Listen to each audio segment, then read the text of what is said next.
My sister Celia just handed me a $2,800 rent check for the apartment she doesn't know I own. She's a doctor, an emergency medicine resident, and my family's golden child, who can do no wrong. Meanwhile, I'm the family disappointment who works at Target and got told 4 years ago that I'd never amount to anything. But here's what my family doesn't know. While they've been bragging about Celia's medical career and mocking my retail job, I've been quietly building a real estate empire that makes me wealthier than all of them combined. I own 5 properties worth over $2 million, and my monthly rental income is more than Celia makes as a resident. The impossible part. I did it all while working at Target, letting them think I was a failure, collecting their insults like receipts I'd eventually cash in. For 4 years I stayed silent, while they called me lazy, unmotivated. A disappointment to the family name. They had no idea their loser son was becoming their landlord. Tonight is my grandparents' family dinner, the first one I've attended since Dad told me that she's a doctor and you're just a Target cashier.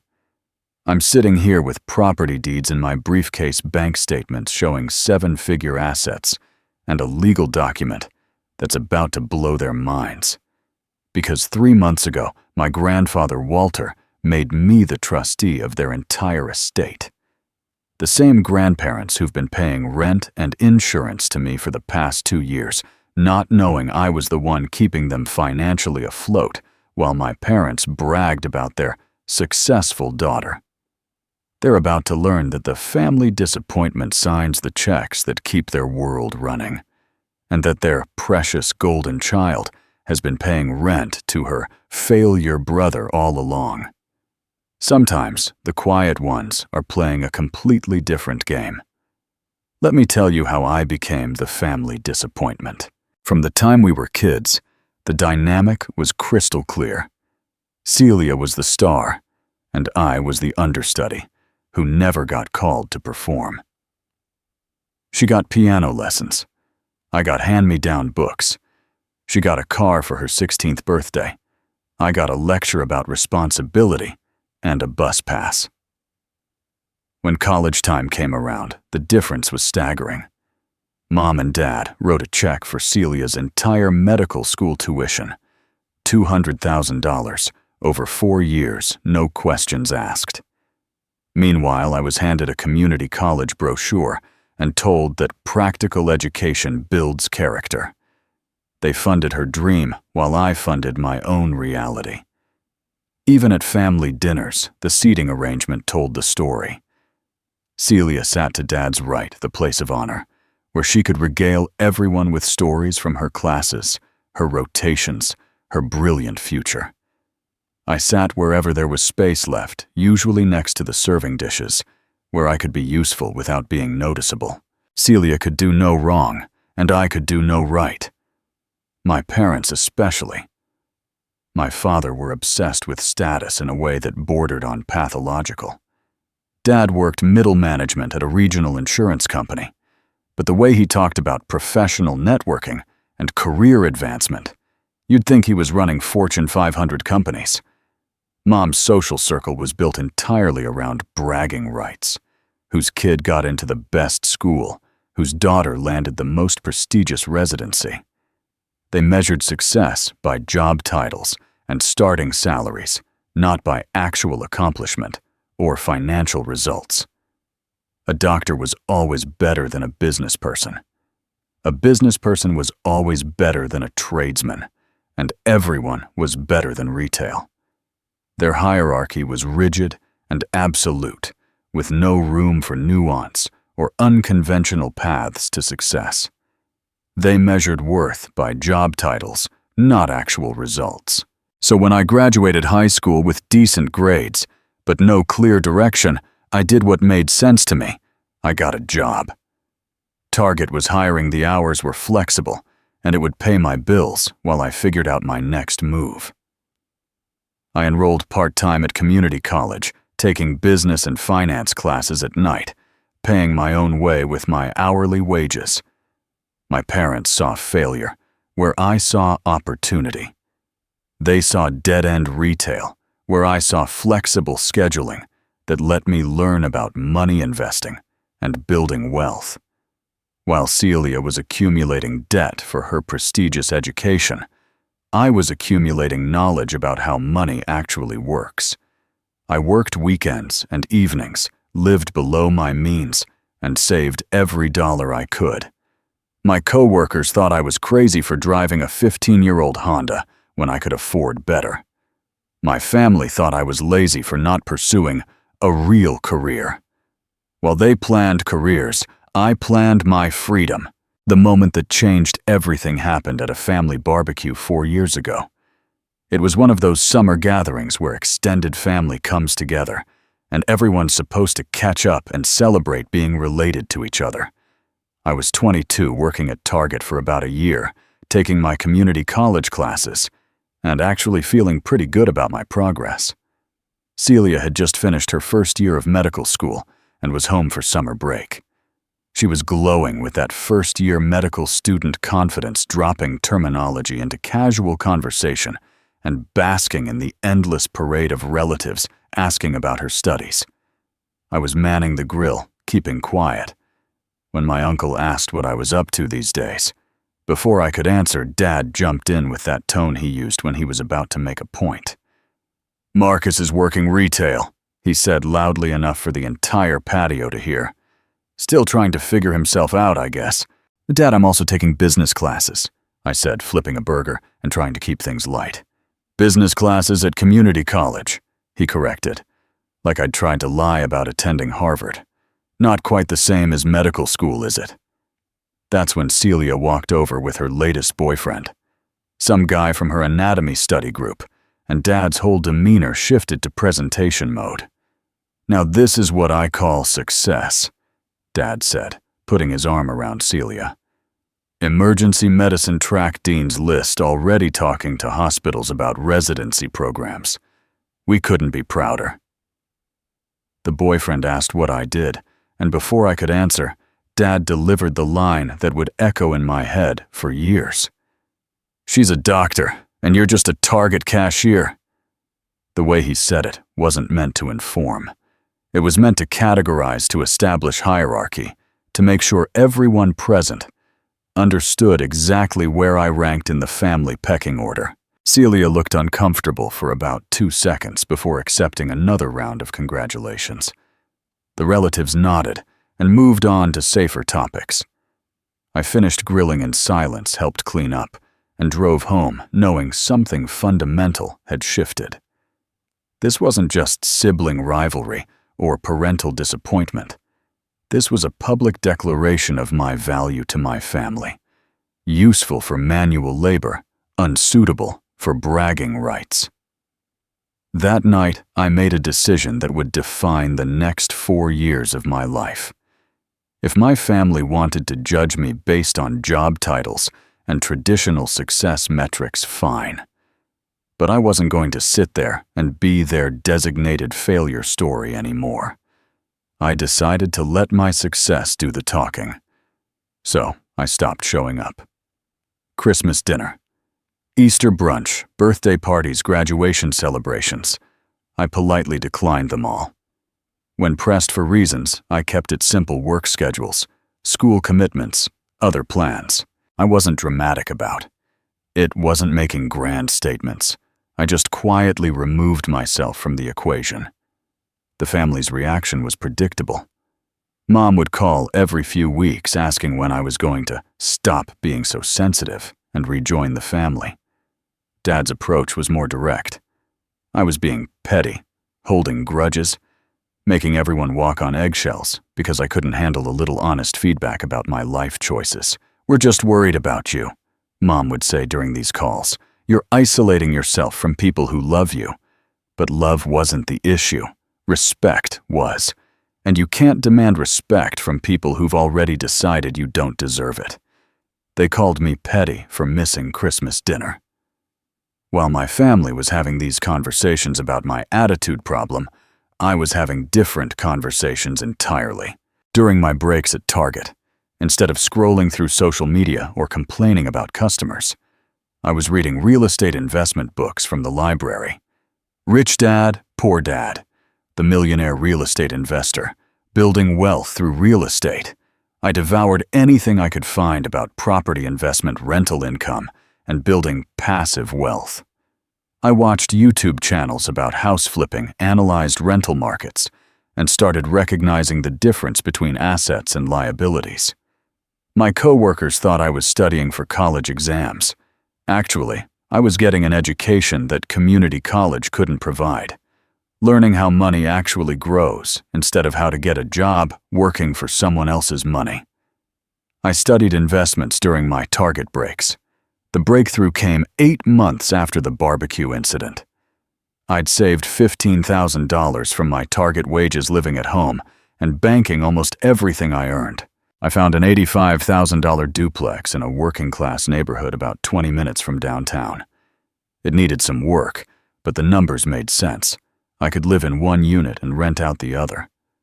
With my savings as a down payment and a conventional mortgage covering the rest, I became a property owner at 23. The tenant upstairs paid $1,200 a month, which covered most of my mortgage payment. Suddenly, I was building equity instead of paying rent, and someone else was helping me do it. But the real satisfaction came 3 months later, when I calculated the math. My monthly rental income was $1,300 after I finished some basic renovations. Celia's student loan payment, which I knew from family dinner conversations, was $1,100 a month. My first rental income was more than Celia's student loan payment. Success breeds success.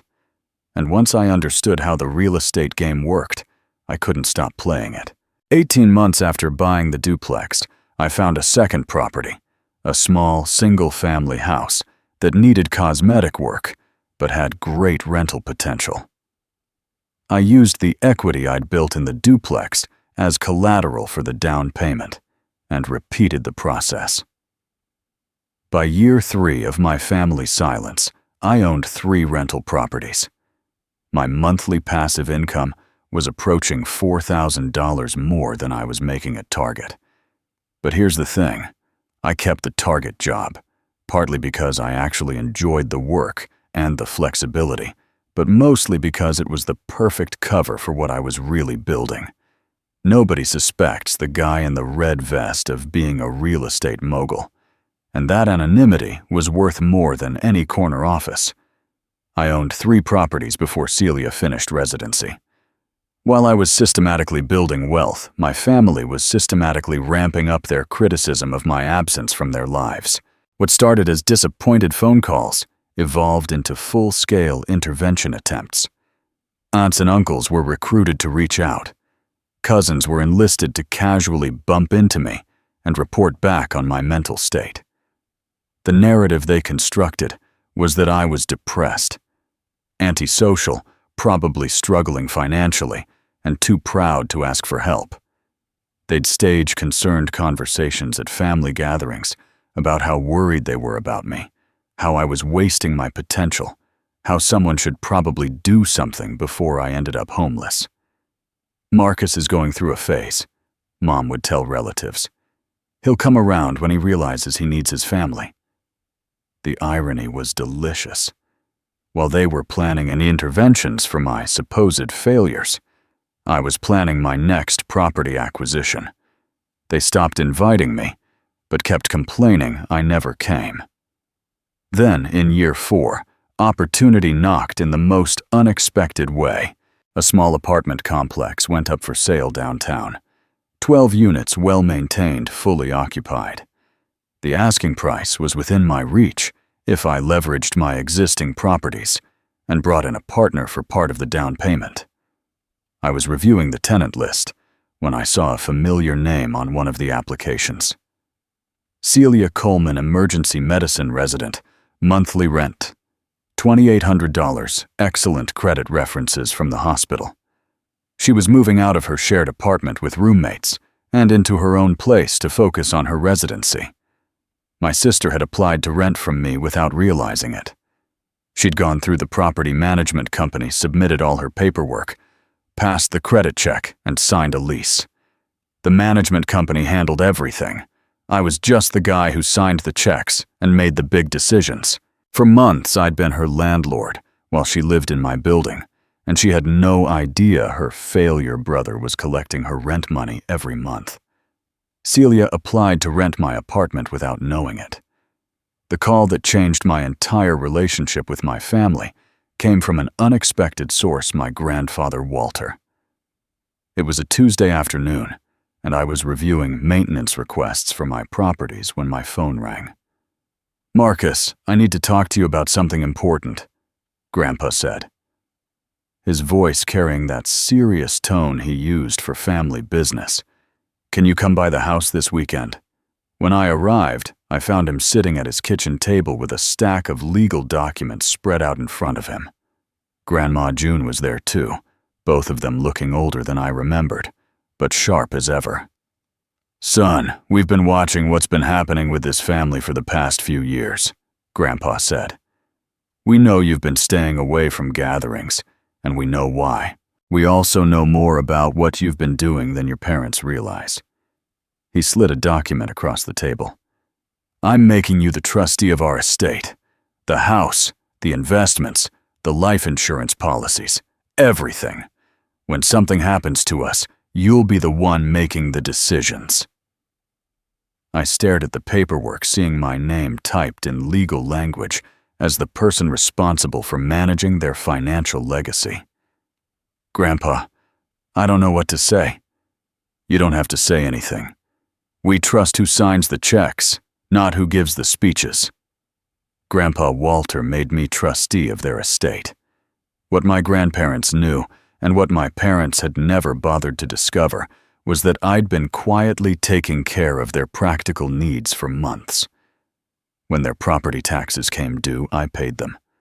When their homeowner's insurance needed renewal, I handled it. When their furnace needed repair, I coordinated the service calls. It wasn't dramatic or newsworthy. I didn't announce it at family dinners or post about it on social media. I just saw problems that needed solving and solved them, because that's what family actually does for each other when the cameras aren't rolling and there's no one around to applaud. My parents never knew that their monthly visits to check on Grandpa and Grandma were possible because I was covering the utilities, maintenance, and medical expenses that kept them comfortable and independent. I paid their bills while Dad bragged about Celia. By this point, 4 years after the barbecue incident, my financial picture had completely transformed. I owned 5 rental properties with a combined value of just over $2 million. My monthly passive income was $7,800, more than most people make in traditional jobs. But here's what made it even more satisfying. I still worked at Target, not because I had to, but because I wanted to. The job gave me flexible hours to manage my properties, kept me grounded in real-world customer service, and provided the perfect cover for my actual wealth. When people asked what I did for work, I could honestly say I worked retail. What I didn't mention was that retail was my hobby, and real estate was my career. I kept the Target job because I wanted to, not because I needed to. The invitation came on a Thursday evening in October. Grandma June called while I was reviewing rental applications for a vacancy in one of my buildings. "Marcus, honey, I'm turning 80 next month and I want to have a family dinner, a real family dinner with everyone there. Will you come home for my birthday?" The word home hit differently than it had in years. Not the house where I'd been categorized and dismissed, but the place where people who mattered were asking me to return. "Of course, Grandma. I'll be there." As I hung up the phone, I realized this would be the first time in 4 years that I'd sit at a table with my parents and Celia. They'd expect to see the same disappointing Target cashier who'd stormed off in a huff all those years ago. Instead, they were about to meet their landlord, their financial superior, and their grandparents' chosen trustee. Grandma June asked me to come home for her birthday. The week leading up to Grandma June's birthday dinner, I found myself in an unusual position preparing for a family gathering the way a general prepares for battle. Not because I wanted conflict, but because I knew exactly what I was walking into, and I wanted to be ready for every possible scenario. I spent Sunday afternoon organizing my evidence. Property deeds for all 5 buildings showing clear ownership and acquisition dates. Bank statements demonstrating monthly rental income streams and overall portfolio value. The legal documents establishing me as trustee of my grandparents' estate. Credit reports showing my debt-to-income ratio and overall financial health. Each document told part of a larger story. The target cashier they'd written off had systematically built wealth that exceeded anything their golden child doctor had achieved. I wasn't just successful. I was successful in ways they didn't understand and couldn't dismiss with their usual job title hierarchy. I brought every document that proved their assumptions wrong. The strategic question wasn't whether to reveal everything, but how to do it for maximum impact. I could lead with the real estate portfolio, or start with the trustee appointment, or simply wait for them to make their usual condescending comments about my retail job before dropping the truth. After considerable thought, I decided on patience. Let them have their familiar dinner conversation. Let Dad brag about Celia's residency, and Mom ask her concerned questions about my phase. Let them establish their comfortable superiority before I quietly dismantled it with facts. The beauty of having real power is that you don't need to announce it. You can let other people reveal their assumptions, then correct them with documentation. I decided to let them dig their own hole first. Saturday evening arrived with that crisp October feeling that makes everything seem sharper and more significant. I drove to my grandparents' house carrying a leather briefcase that contained enough financial documentation to rewrite 4 years of family narrative. The house looked exactly the same as it had during my childhood. Same white siding, same red front door, same flower boxes that Grandma June maintained with military precision. But walking up that front path felt different than it had in years. I wasn't arriving as the family disappointment anymore. I was arriving as the family's financial backbone, whether they knew it or not. Grandpa Walter answered the door with a knowing smile. "Marcus, right on time. Everyone's already here." Through the doorway, I could see the familiar scene. Mom setting the table with Grandma's good china. Dad holding court from his usual spot by the fireplace. Celia perched on the couch, looking polished and professional, in the way that doctors always manage to look polished and professional. They all turned when I walked in, and the expressions were exactly what I'd expected.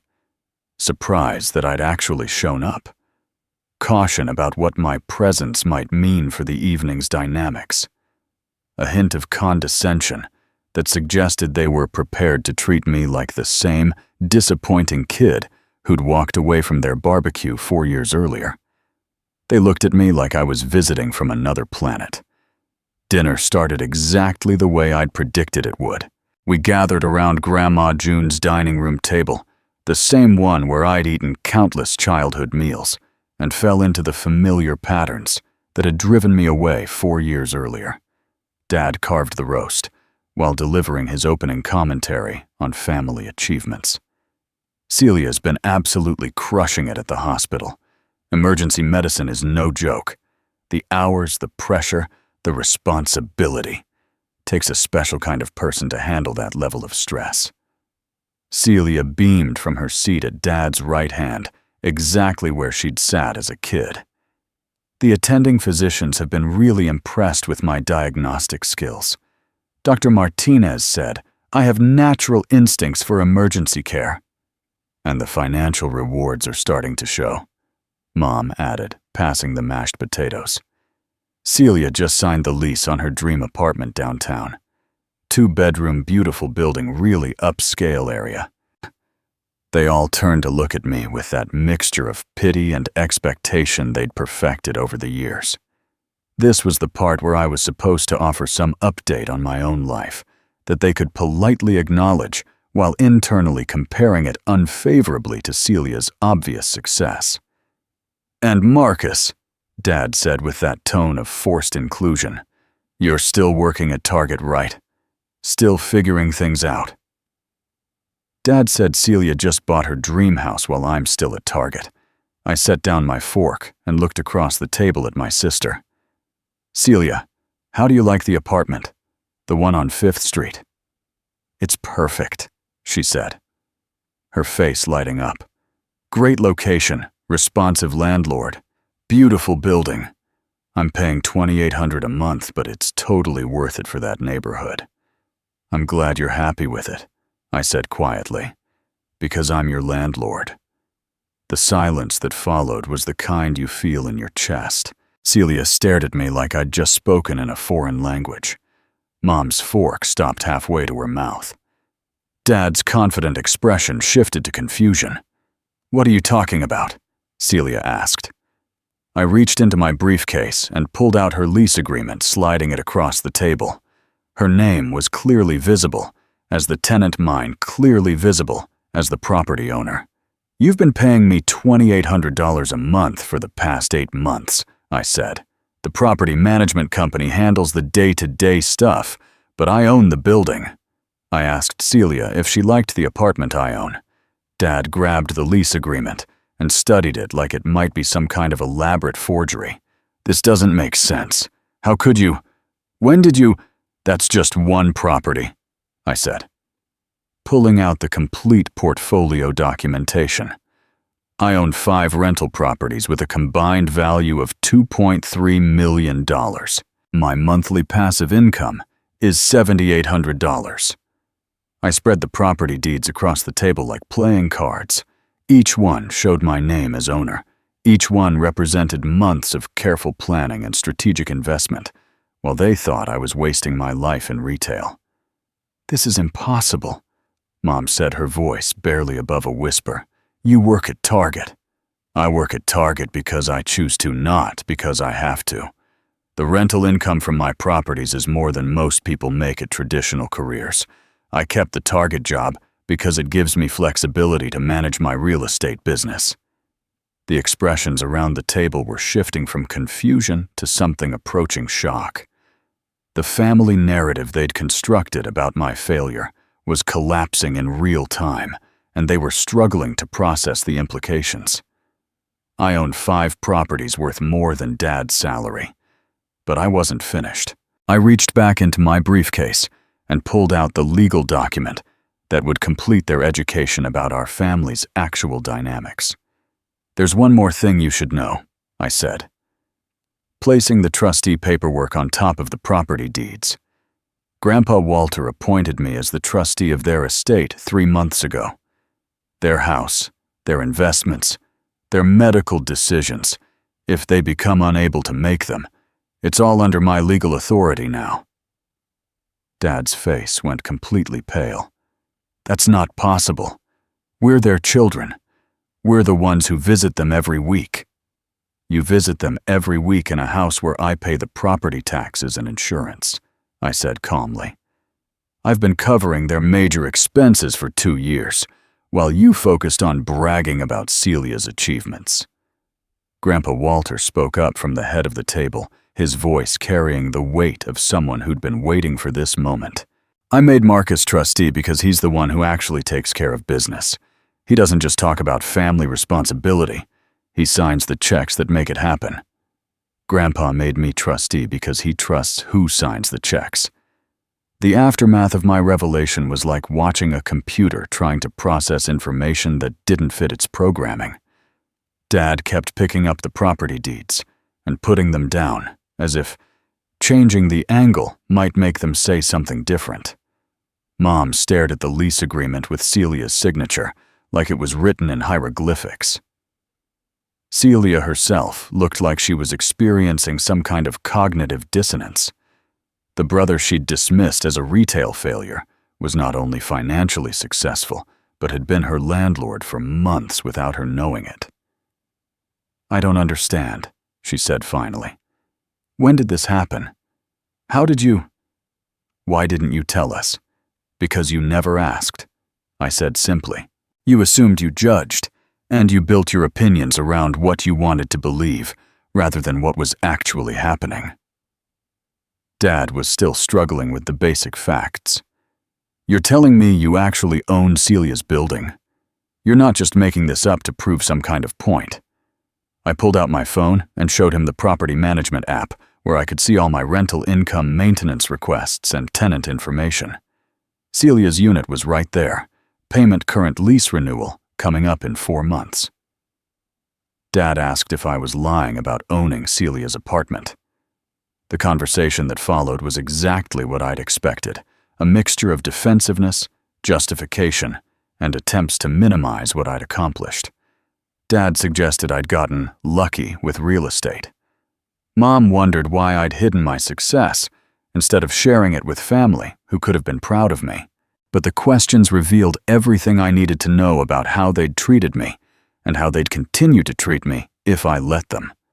They weren't asking how I'd learned to invest, or congratulating me on building wealth, or apologizing for years of dismissive comments. They were trying to figure out how to fit this new information into their existing worldview without admitting they'd been wrong. I stood up from the table and gathered my documents, sliding them back into my briefcase with the same calm efficiency I'd brought them out with. "I want to be clear about something," I said, looking around the table at each of them. "I didn't build this real estate portfolio to prove anything to you. I built it because I wanted financial freedom and security. The fact that it contradicts every assumption you've made about my potential is just a bonus." Grandma June reached over and squeezed my hand. "We're proud of you, Marcus. We always have been." "I know, Grandma, and I appreciate that you and Grandpa saw what I was actually doing instead of what you wanted me to be doing." I looked at my parents and sister one more time. I'm not angry about the past 4 years. They taught me something valuable. I don't need your approval to succeed, and I don't need your understanding to be happy. I built my life quietly without drama, without asking for help, and without requiring anyone else's validation. "You're still our family," Mom said, her voice carrying a note of desperation. "Yes, I am, but I'm not the same person you've been discussing at family dinners. I'm not the failure story you've been telling. I'm not the cautionary tale about what happens when kids don't follow traditional paths." I headed toward the door, then turned back for one final observation. "The difference between us is that you built your lives loudly with everyone watching and applauding. I built my life quietly with results that speak for themselves. And after 4 years of watching how you treat people you think are beneath you, I've learned something important about myself. I built my life quietly, and I'm not them. I built my